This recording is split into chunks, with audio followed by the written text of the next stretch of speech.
Awesome. All right, so our program today features the wonderful Dr. Melinda Grove. She's our Director of Residence Life and Housing here at the University of Akron.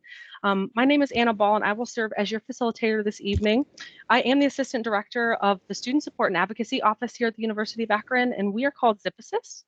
Our topic tonight is making the big move, moving out, and moving on.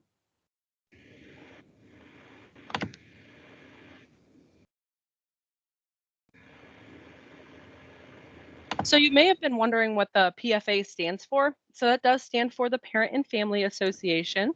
So the Parent and Family Association of the University of Akron is committed to engaging the parents and family members of current UA students as partners in supporting student success by answering questions, helping to navigate the university, assisting in finding the appropriate resources, and to help talk through any challenges the parents and family members of our students are experiencing. So if you were able, there is a parent and family Facebook account that you can like on Facebook if you haven't done so already. It can certainly help you navigate some different things, and you can scroll that feed and probably find some answers to some questions that you currently might have. So let's meet our wonderful presenter this evening who is joining us.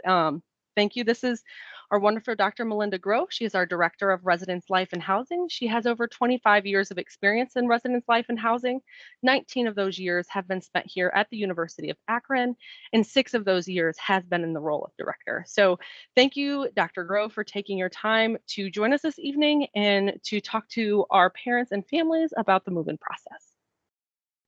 All right, thank you, Anna. Can everybody hear me okay? Can I get a thumbs up, Anna? You're the one I can see on my screen. Okay, awesome.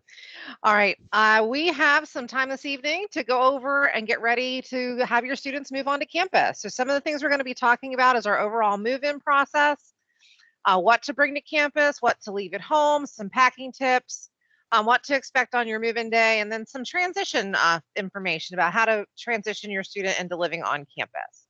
And of course, we'll have some time at the end for you guys to put some questions in the chat. Anna will be monitoring the chat during the presentation. So if you have something throughout, feel free to throw that in there at the end of the presentation. I will stop sharing my screen so that I also can see the chat, and we'll work through those as best as we are able.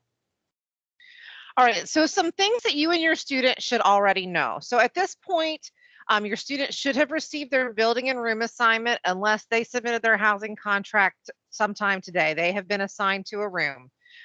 Their roommate contact information is included in My Housing, and I'll just show you here in a minute what that screen will look like. Also, they should have signed up for their move-in appointment. If they've not done that, they should do that as soon as possible. If a student does not have a move-in appointment, they will not be issued a key. If they show up at the move-in table to get a key and they are not on the appointment list, we're going to send them to a computer to sign up for an appointment time. This is we're trying not to make move-in about COVID, but that is part of the reason that we have move-in appointments is we are trying to keep our students spread out over the move-in times, and those signups is part of that. So any correspondence that you're getting from our office will be going to the student's University of Akron email. And also, if it's something that is not, privacy protection on it, we also copy the emergency contacts. And all of this information is also found in their My Housing portal. And that we've been sending students the countdown to move-in emails, which has a ton of variety of information. And this screen here shows you what their My Housing portal looks like, particularly after they click the button that says 2021-2022. And this is a super important screen. Any student, they should become very familiar with what's in their My Housing portal. You see the top right corner. The top right corner, you can see the gold My Housing button. And I'll show you in a second what's included there. So that's all very important information about where they're currently assigned, roommates, move-in information, all of that. If you have along the way misplaced any of our countdown to move-in emails, or you just want to kind of go back and review them without going back through your email, you can click on the countdown to move-in, which you can see in the bottom red circle there. That will list all of that information that I have sent out over the course of the summer to your students. All right, so When your student clicks on My Housing Information, in addition to seeing their housing, their room assignment and their roommate information, if they scroll down just a little bit, they will also see this information here regarding My Move-In Appointment. And if they click on the red words there that say click here for key pickup information and unloading zone directions, if they click that, it's going to take them to this screen. And if they have whatever is listed here with the red button, and it should also say under status, this time slot is confirmed for you. That's the slot that you are confirmed for. If you do not see a red button here, you're going to want to make sure your student selects a time and then click submit at the bottom. On this screen, you can also see if there is volunteers available or not for your particular move-in appointment. Most of our appointment times do have volunteers available, and what that basically means is that each of our unloading zone areas, we will have 20 to 25 volunteers that are there with grocery carts and flatbed carts, and they will be working to disinfect those carts as they're coming in and out. But then also, if you want some help unloading some larger items, those staff and students would be more than willing to assist with that. And prior to COVID, we would basically descend on your car, unload it for you, and move things into your room.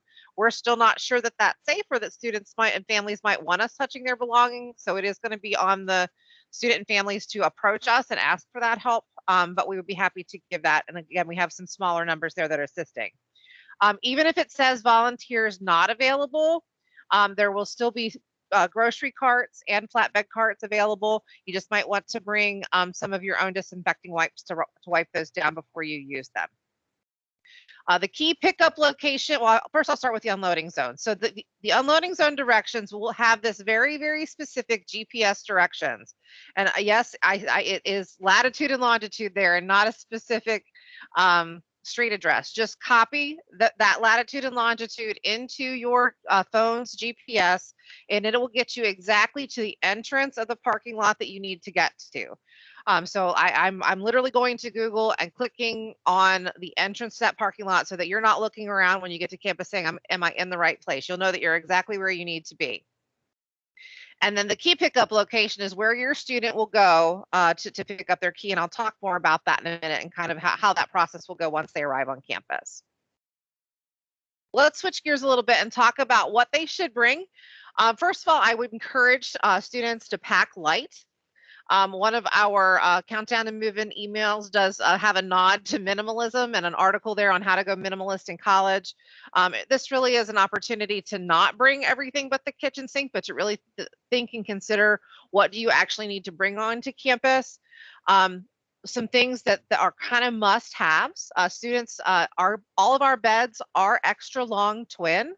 So they will need extra long twin sheets. And this time of year, most of the big box stores like Walmart and Target do carry that sheet size. Folks are also going to need, bath linens, shower shoes in a tote, seasonal clothes. Unless your student is coming to campus and not planning to go home until Thanksgiving, they most likely can leave their heavy winter clothes. I know it's Ohio and things can change on a dime, but most likely can leave their winter clothes at home, because you're going to be traveling back and forth at least once prior to that. Some other things, they might want to have a plate, fork, spoon, just for snacks in their room. Make sure they have their laptop. We mentioned there an Ethernet cord. We do provide both wireless and wired access in all of our residence halls. But if a student is going to be using the wired port on the wall, they will need to have their own Ethernet cord that will go from the wall to their computer. We do not provide that. Strongly encourage surge protectors to make sure that electronics are kept safe. And most of our students do bring a backpack or some type of messenger bag. Some other things to consider that might be nice to have on hand. A lot of students do appreciate having a desk lamp or some additional lighting in the room, in addition to the overhead lighting that is provided in the room. If students are going to be putting any items up on the wall, we recommend the white tack gum to hang posters so that it doesn't leave any damage on the walls. We don't want students putting any nails or thumbtacks or anything like that in the wall. It needs to be something that's not going to damage things. Also, the 3M easy off strips, those are also fairly popular. Students might want to have a flashlight in case we do have a power outage. And of course, it is Ohio and weather can change, so an umbrella is always a great idea. Some things, if you have a roommate and you have been able to reach your roommate, some things you might want to coordinate with them is bringing a small microwave and a small refrigerator and any type of cleaning supplies for the room. Also, if any type of rugs or perhaps a Keurig, those are some things you might want to think about coordinating with the roommate. And then, of course, some things we definitely want your students to leave at home. And most of the case, these are things that might cause some type of fire in the building. So they need to make sure that they do not have candles or incense or any type of candle warmers because of the hot plate. And basically in all of our residence halls, except for the Exchange Street apartments, cooking appliances are not permitted. And they are permitted in the apartments because they have a full kitchen stove and there's fire extinguishers and all of that in those areas. But otherwise, unless it is, a Keurig or some other type of coffee maker without a hot plate, or a microwave, they should not be cooking in their rooms. We also ask that they do not bring any wall-mounted appliances. Students are absolutely welcome to bring their flat screen TVs, but they need to be on some type of pedestal. They cannot mount them to the walls. Also, no hoverboards, and of course, no drugs or alcohol. When your student goes to sign up for a move-in appointment, if there is, some conflict with the appointments that are available, the student can request early arrival. Or late arrival. I don't set here on the screen, but that is also possible. The earliest that students could request early arrival is Monday, August 9th. And the only reason that a student who is requesting a date after August 9th might be denied that request is if the student is assigned to an Exchange Street apartment and their apartment is currently occupied for the summer. Those students who are in those apartments will not be vacating those spaces until this Sunday, which gives our custodial crew about 5 days to flip about 45 to 50 apartments. So we just cannot guarantee that those apartments will be ready in time for an early arrival. They won't be ready until the 14th. So that's the only reason somebody would be denied early arrival. In terms of late arrival, I do not recommend that for first-year students. Some of our upper class students might do that and come in that weekend just before classes start. But for first-year students, it really is super imperative that you have them on campus by Thursday evening, August 19th, because those students, we have a ton of activities ready for them to go that weekend. Friday, Saturday, and Sunday before the start of classes, housing, orientation, athletics. There's going to be a ton of things to do. And that really is kind of what, going to college is about, that, getting to know folks, getting acclimated to college. And if students aren't on campus that weekend, they really are going to be at kind of behind the curve with everyone else and getting connected to campus. So some of the things that you should expect on your students' move-in day, again, that GPS address is going to be critical to get you to your unloading zone area. And then we will also have some signage at those entrances to know that you are at the correct unloading zone. Once you have parked your vehicle, only the student should report to the key pickup location. And in most instances, that key pickup location is the service desk of the building that they're assigned to. So they're going to walk in the front door, go to the service desk, and we'll have staff there to hand them their key. We're going to give a building sticker that goes on their zip card, and they'll get some other information. And they're also going to get a temporary parking pass for that unloading zone that will include the time with which that you need to have moved your car out of that parking lot. And at that point, the student can go back to the vehicle, and the student and any guest that they brought with them can assist the student in moving in. Again, we will have carts available and volunteers that can assist when asked. And of course, by the end of the move-in appointment, or honestly, as soon as you have your vehicle unloaded, we do recommend that at that point and ask that you move your vehicles to another parking lot that is not an unloading zone. And there'll be the staff milling about that will be able to tell you and direct you to some of those other parking lots.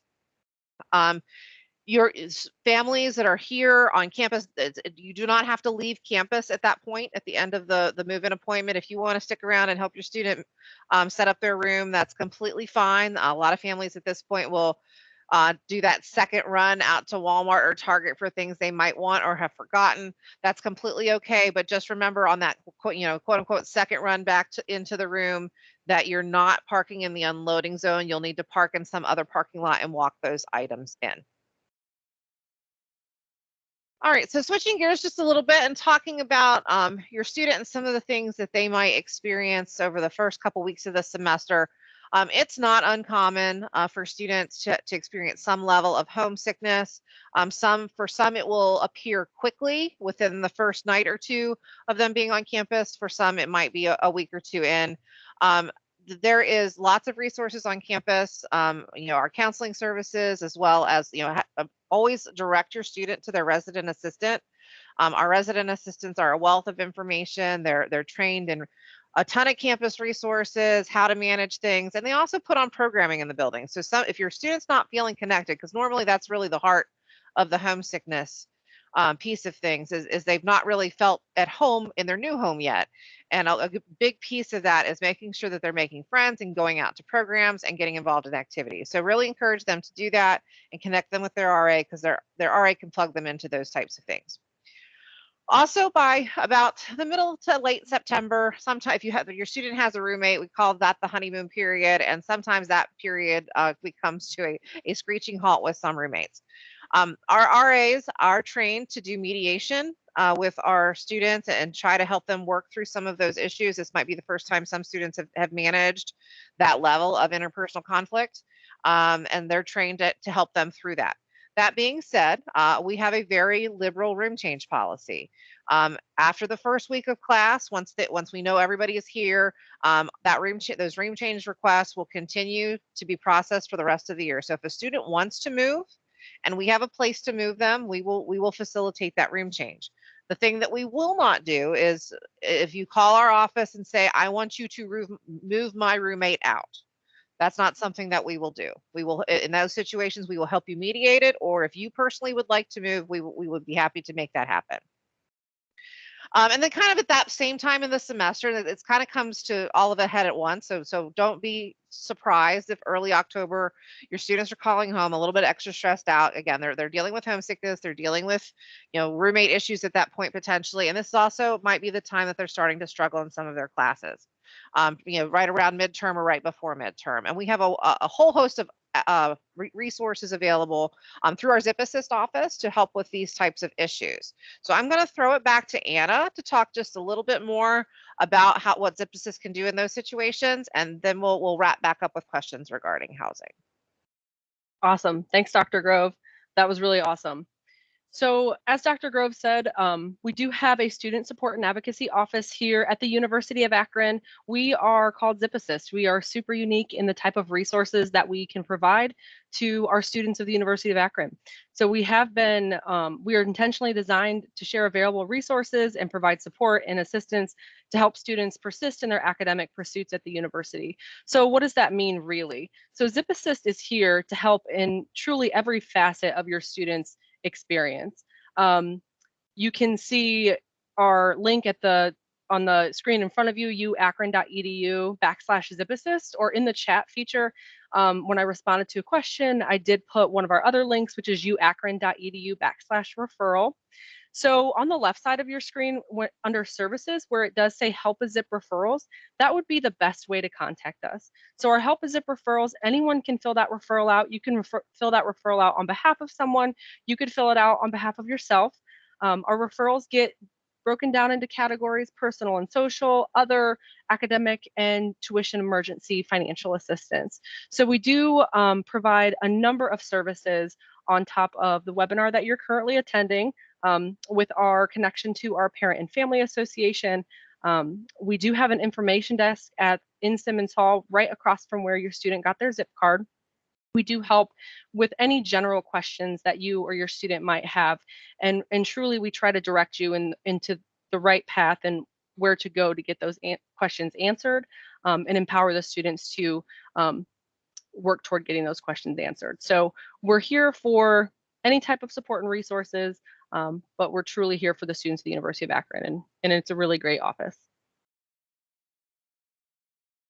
So now we're going to open it up to some questions. Dr. Grove, I did see one of the first questions. James asked, what if you have 2 cars to unload? Excellent question. That is completely fine. We're not going to limit the number of vehicles, but I will preface that with saying don't bring everything but the kitchen sink.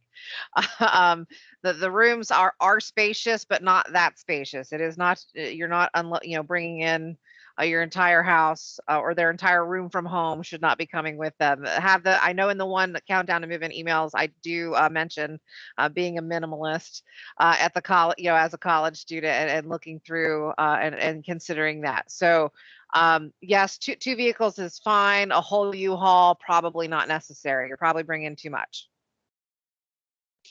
Awesome. Thank you for that question, and what a great answer. So we have another question from Sarah. Are you limiting the number of people that can join the student on move-in day, and will masks be required? Oh, those are great questions. I can tell you the answer as of today. Do I know that will be the answer come Monday? I don't know. So the answer today is that currently we are not requiring masks, and currently there is no limit on the number of individuals or guests that can assist the student. However, I'm sure you're watching the news as I am, and I'm hearing our health and safety folks have conversations about what's happening in the world right now. And so, would I be surprised that those things might change in the next week or so? No, I wouldn't be. But if those restrictions are in place, you will get an email. Just like you've gotten the countdown to move in emails, if there is a mask requirement or if there's a limit on the number of folks that can help. Awesome. So we have a question from Kim. Are there ice machines in the common areas of the dorms? There are not. There are no ice machines. Okay. Will there be a visitor parking pass for move-in day for parents' cars? No, the only area on campus you really need a parking pass during move-in is in the unloading zones. And like I said, the student will grab that when they get their keys. So you'll only be in the parking lot without that pass for maybe 10 minutes or so, and you'll be fine till the student comes out with their keys and is able to put that on the dashboard for you. Otherwise, there's no ticketing on campus that week. Do you recommend a Brita, or are there water dispensers available? I'm one of those weirdos that doesn't mind tap water, so I'm not sure I'm the best person to answer that. I'm the same way. But I do know that many students do bring a Brita with them, so it's really up to you. So we have a question about parking, and I can take that real quick. Cindy asked, where do kids park with their parking pass for the semester? I do have a map that I will share here once I get an opportunity to bring that map up, but I will put it in the chat with that map, and you can save that. So Dr. Grove, Laura asked for the Exchange Street apartments. Is there a list of what is actually provided in the kitchen? Yes, I believe it's on the website, but the short answer is just the appliances. There's no pots and I know that's a common question I get. There's no pots and pans or anything like that provided. There is a stove, a microwave, full-size refrigerator, and a dishwasher. Awesome. Well, and going back real quick to the parking question, thank you for providing that map. I will say this though, I know on other campuses, freshmen and resident students sometimes have to park in Timbuktu and grab a shuttle to their residence hall. That is not the case at the University of Akron. All of the parking for each residence hall is very, very close to where they're living. Yes, I agree. And this map is a really great resource. It'll give you where to park, where students, what's closest, and all of that. We have another question. Isn't there a washing machine and a dryer in the Exchange apartments? Yes, the Exchange Street apartments do come with a washer and dryer within the apartment. Okay. All other residence halls have a common area laundry room either on the floor or one on the main floor for the whole building. Are students permitted to bring bikes on campus? Yes, they are. But I would recommend that you have a very strong lock. Bike thefts are a reality in an urban setting, and our campus is no different. So do make sure that you're taking the precautions to be able to secure your bike, because our bike racks are outside, and students cannot keep their bikes in their room because it would be a fire hazard in terms of blocking the egress from the room. And we do also have a bike share program on campus, and we also have something called the spin program. So if that's something that your student is interested in, you can always work with Zip Assist, our office. Sometimes we can help in those situations to, get a bike share if they, are concerned with that or don't want to bring, or if they're more interested in the scooters. Okay, are there fees for laundry? No, it is included in your residence hall fees. There is no need to hoard quarters for the next 2 weeks. They'll just be able to walk up to the machine, throw their laundry and detergent in, and be good to go. That was always my go-to graduation gift, so I don't know what to give anymore. Nope, not needed. So we have a couple more questions. There are a couple questions about parking passes for students. So I did provide the link to parking and transportation earlier in the chat. If you scroll up a little bit, there is that link there. I did find the map. I'm having trouble adding it to the chat, so I'm still working on that. But one question from Alex is there enough room for each student to have their own mini fridge in the residence hall? There is room, but the more you bring, the more crowded it is. So if you are able to coordinate with that with a roommate, I would encourage you to do so, but there's no rules against each student bringing their own. Awesome.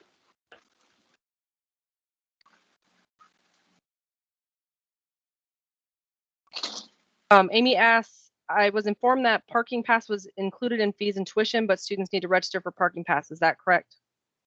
Yes, that is absolutely correct.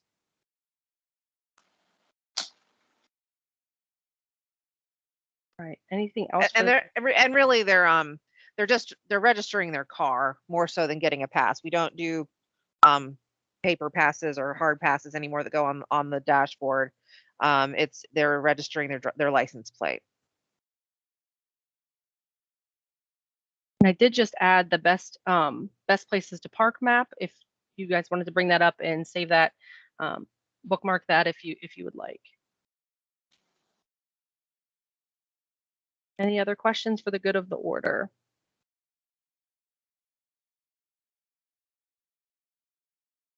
Okay, well, hearing none, I'm going to take this time to thank Dr. Grove for spending time with us. And we do have one final question, Dr. Grove. What if your student has not been assigned a time yet to move in?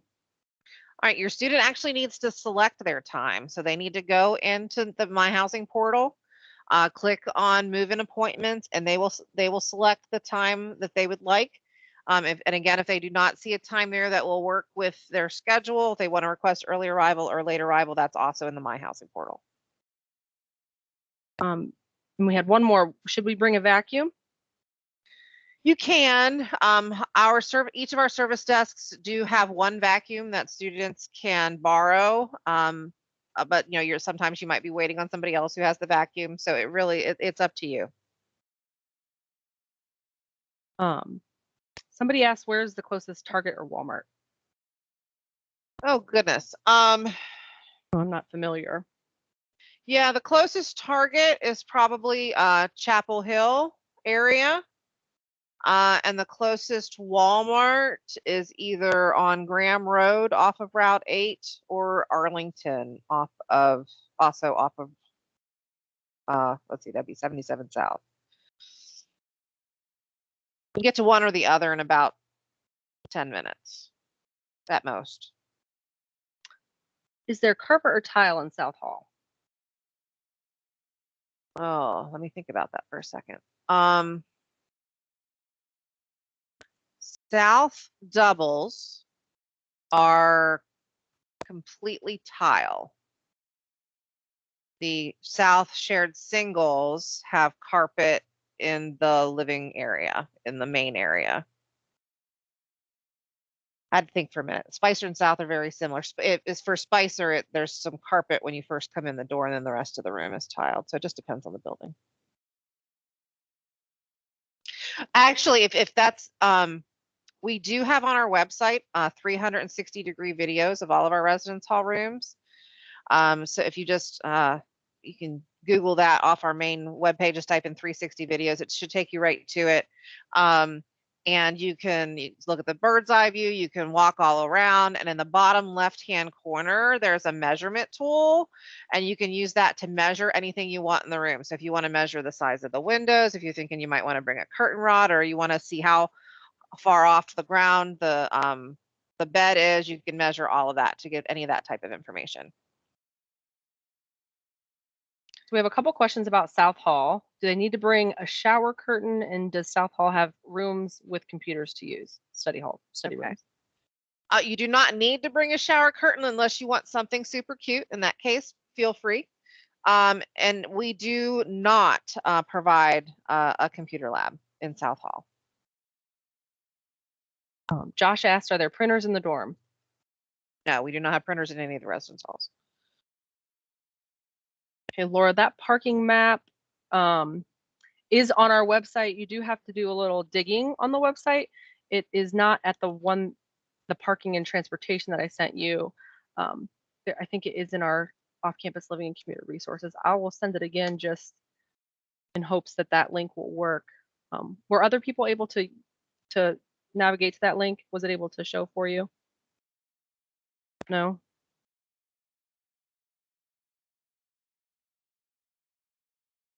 Okay. Are there printers available to students in the honors complex? If there are printers in honors, it is associated with the honors college computer lab and not specifically with the residence hall. So I'm unfamiliar. So we do have a COVID question. What is Okay. the protocol for vaccinated and unvaccinated students? All right. So right now there is no required vaccine. However, we are strongly encouraging all of our students to upload their vaccine record if they have been vaccinated to MedProctor. Again, there was a countdown to move in email with those specific instructions on how to do that. The reason that your student would want to upload that to MedProctor, any student who does not have their vaccination record uploaded will be on the list and potentially called to take a COVID test weekly. In addition, if a student does not have their information uploaded and it becomes apparent that they have been a close contact of somebody who has tested positive for COVID-19, they're going to end up having to quarantine at least for potentially a couple of days until we can get that information uploaded into MedProctor and get it verified. So we were only going to, a student can't just show us their card and say, here, I'm vaccinated. It has to get, because I'm not going to be responsible for looking at those sorts of things. It needs to be uploaded into MedProctor so that our health services team can verify that a vaccination is on file. So I did see some hands up. If we do have questions, we are using the chat feature. So if you could navigate those questions to the chat feature.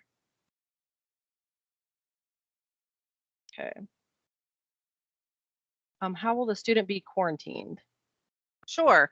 We have a building offline, Quaker Square Residence Hall, that we used all of last year and will continue to use this year for both quarantine and isolation housing. When a student is in quarantine or isolation, we do deliver meals, 3 meals a day, directly to their door from dining services. And that we will assist them and in any way possible. For this year, we've actually hired a full-time staff member, a full-time COVID manager that we didn't have last year to help specifically work with those students that are in quarantine and isolation. So it should be a fairly seamless process. Our staff helps them get down there. Our staff helps them get back to their room after their quarantine and isolation is over. When we have another COVID question, do they have to wait until they have both shots before uploading? Yes, they have to be fully vaccinated before they can upload that information. So we do have a question of where is MedProctor? Okay, it's a website, but again, it's in the countdown to move in emails, or again, if you go to the My Housing and click on countdown to move in, scroll through that information in there, all of the directions and the link to MedProctor is in there. It's basically, it's a third-party website that we have contracted with that is collecting the information and verifying the information for us. It may look, when you're filling it out, it may look like it's asking you to pay $10. You absolutely do not have to pay that $10. That's only if your student would want to have the access and that record saved for them for future use. If we were a campus that was collecting all of our vaccination information that way, that might be helpful for a student if they wanted to have that access to it down the road to provide to an employer or something. You might want to pay the $10 in that instance, but the way we're using it, it is not needed or not necessary for the students to pay. We have a shower curtain question. Are shower curtains provided in Exchange Street? Yes, they are. In any of our buildings that have a private bathroom, shower curtains are provided.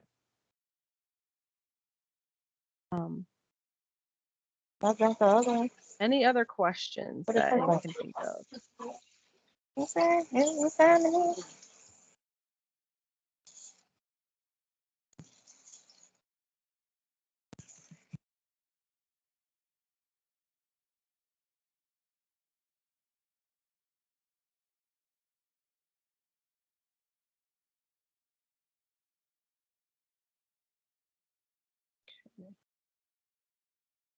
We have a question about where we get our vaccine records. We went to a mass site. Everyone who was vaccinated should have gotten some type of vaccine card. If you did it in Ohio, if you're out, I'm not sure outside of Ohio what sites we're using, but there should have been a record that you were given. So this question is about payments. It says, also there has been an email about payments from the countdown to move-in. Not sure what payment it may be referencing. And also not sure if I missed, is there parking permits needed for students with cars? Oh, I know the email that I sent out was a reminder on behalf of student accounts. If your student registered for courses prior to, I believe, July 3rd, their bill was due July 30th for tuition, housing, dining, all of those charges. Otherwise, if they register for courses after July 3rd, their bill is due Monday, August 23rd. So if you have questions about your student bill, you'd want to contact student accounts, and their email is cashier@uakron.edu. And that, what Dr. Grove was talking about, that form is on the Parent and Family Facebook site. So if you do like the Parent and Family Facebook site, I think it's either the first or the second post on there. It is that payment form of when to expect due dates. Should students buy books before class or wait for instructors? So, we would empower students to do what you feel is right. There's, multiple ways to buy books. We have a bookstore on campus. Ohio Link is a free library reference for textbooks if you would like to use that. We do have some different type of things with textbooks that you can kind of search around, but that's truly up to the student and their comfort level with the class and their comfort level with the professor and really what they feel. Will students' meal plan credit be added to zip card before the 23rd? Oh, great question. Okay, so their regular fall meal plan starts on Sunday the 22nd, and you're probably thinking, but wait, they move in as early as the 16th or the 14th. That's completely fine. We upload to their zip card a pre-semester meal plan. It's complimentary, that are included. That gets them one meal per meal period at Rob's at the dining hall from the time they move in until their meal plan starts on the 22nd. So now they won't have access to any of their dining dollars or anything like that. They will just have one meal at the dining hall per meal period. So again, that would be 3 meals per day on a weekday and then brunch and dinner on a weekend. But the other eateries on campus besides the dining hall will be open. So if somebody is really jonesing for some Chick-fil-A on, the day after move in, just have some cash on them and they can go over to the student union and take care of that. So there's another question about recommended waiting for books since some professors don't need them. That's not something that we would recommend to wait for books. We want your students to be prepared and feel like they are ready for class. You don't want to get into a situation that there is, a test at the end of the first week and they are without a book. Certainly they can get to know people who have taken the class and try to share sometimes, but sometimes it's not always reliable. So that is not necessarily something that we would recommend. I would recommend, communicating with the professor and communicating with other people in the class and getting to know students in the classes. Is there a dining hall in Spicer? No, there is one dining hall for the entire campus, Rob's Dining Hall, and it's in the more central part of campus, near Simmons Hall and the North Campus parking deck. If you're remembering from maybe a prior campus tour, there is a convenience store, a Z's convenience store in Spicer.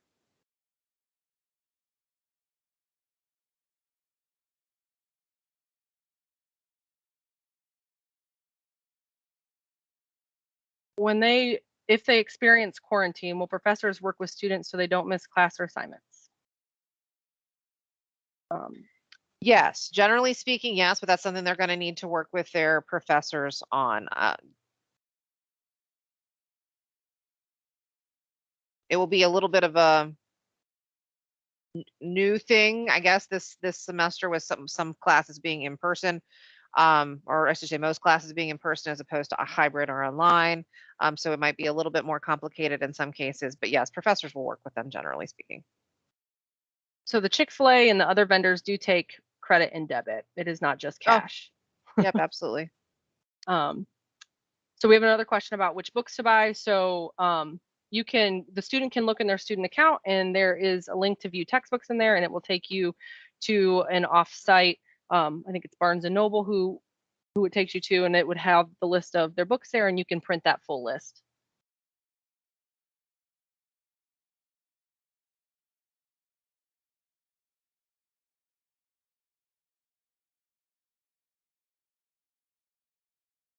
No, so Rob's is not in Simmons Hall. Simmons Hall is where Zip Assist is located. It's where you would have got your zip card.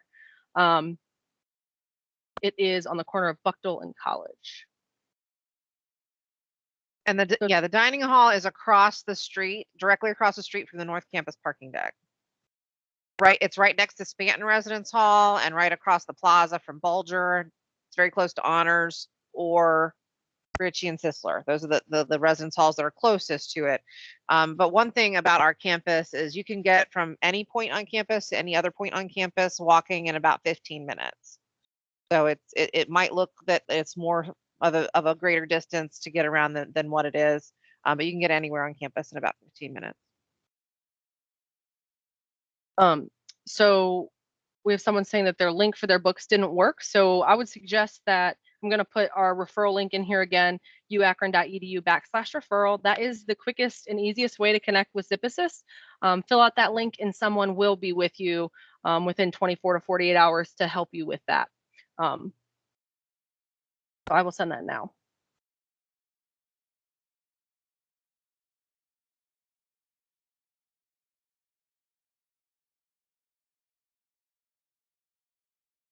So I would say questions about how to set up Brightspace as well. You can definitely refer those questions to our referral form, uakron.edu/referral, and fill out our help a zip referral.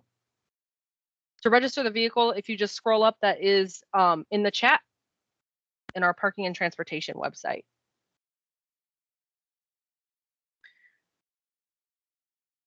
All right, so I just want to take a second to thank Dr. Grove for being here with us tonight and giving us some of her expertise and just some awesome information as everybody moves into transitioning to campus and into residence life. So thank you, Dr. Grove. I'm so appreciative of this. If there are any additional questions, you can navigate to the link that is in the chat, uakron.edu/referral. That will connect you directly with Zip Assist. Our office is here to help with resources and provide answers to general questions. So if you do have additional follow-up questions after today, you can certainly refer those to our Help a Zip, which is that uakron.edu/referral. That is in the chat.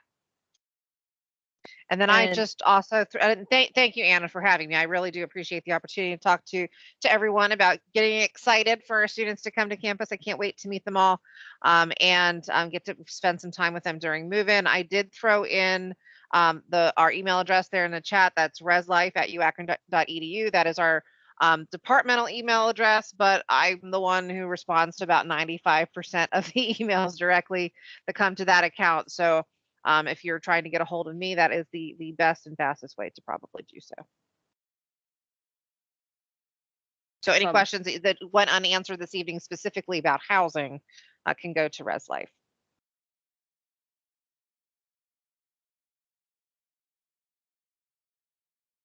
Awesome. Well, we do have some follow-up webinars after our move-in one. We have Zip Assist is next in September, and we have some programming in October, November, and December. So please look for those webinars. If some of your questions were answered, we do also have a PFA newsletter coming out soon, so that might answer some of those questions. I would also encourage you to like our PFA Facebook account. That might answer some questions too that you, any additional questions that you might have. And then any questions that are left standing, you can email reslife@uakron.edu for residence life questions, or you can always reach out to zipassist@uakron.edu/referral or uazipassist@uakron.edu. So I will put that in the chat right now. So you guys have all of our information and you feel supported, and we're able to answer those questions as you need. So if there were specific individual questions in the chat that we weren't able to go over, you can certainly fill out that referral form or email uazipassist@uakron.edu, and we will certainly answer those questions. For commuter students, so Zip Assist does oversee off-campus living and commuter resources. So you can certainly visit our website, our off-campus living and commuter resources website, or you can fill out a Zip Assist referral, or you can email us at uazipassist@uakron.edu.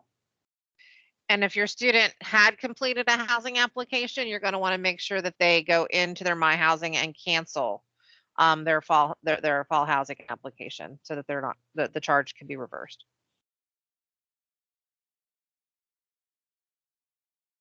Okay, great. Well, again, I thank Dr. Grove for being here with us tonight, and thank everyone for coming to our webinar. We do have Family Weekend coming up October 1st, 2nd, and 3rd. We would love to invite you to back to campus for that. But best of luck as we move in and transition during this time, and welcome to Akron. We're very excited to have everyone.